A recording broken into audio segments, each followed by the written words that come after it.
আপনারা জানেন যে অন্তর্বর্তী সরকার নির্বাচনের 3 দিন আগে এই যে চুক্তিটা সেই চুক্তিটা তড়িঘড়ি করে করেছে। তো আমরা দেশ বিরোধী বলছি কারণ হচ্ছে একটা উদাহরণ দিই, সেটা হচ্ছে আরএমজি, যেটা মানে তৈরি পোশাক শিল্প, যেটা সেই তৈরি পোশাক শিল্প নিয়ে এই চুক্তির মধ্যে বলা আছে আমাদের দেশ কিন্তু তুলা আমদানি করে হচ্ছে চীন থেকে, ভারত থেকে এবং পশ্চিম আফ্রিকা থেকে, এবং যে তুলা আমদানি করে সেটার মধ্য দিয়ে আমরা তৈরি পোশাক তৈরি করে বিশ্বের বিভিন্ন দেশে রপ্তানি করি। আমাদের দেশের রপ্তানি আয়ের প্রায় 83% কিন্তু এই গার্মেন্টস থেকে আসে।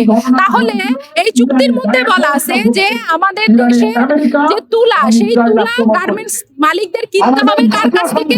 কিনতে হবে আমেরিকার কাছ থেকে, এবং তাও 10 থেকে 30 সেন্ট বেশি দাম দিয়ে এই তুলা কিনতে হবে। তাহলে তো গার্মেন্টস প্রোডাক্টের দাম বাড়বে কিন্তু, এবং যে গার্মেন্টস মালিকরা আছে তারা কিন্তু অলরেডি এটা নিয়ে আশঙ্কা প্রকাশ করছেন যে তাদেরকে যদি বেশি দামে তুলা কিনতে হয় তাহলে তারা যতখানি আপনি আমদানি করতে পারছেন এখন সেটা কিন্তু হুমকির মুখে পড়বে।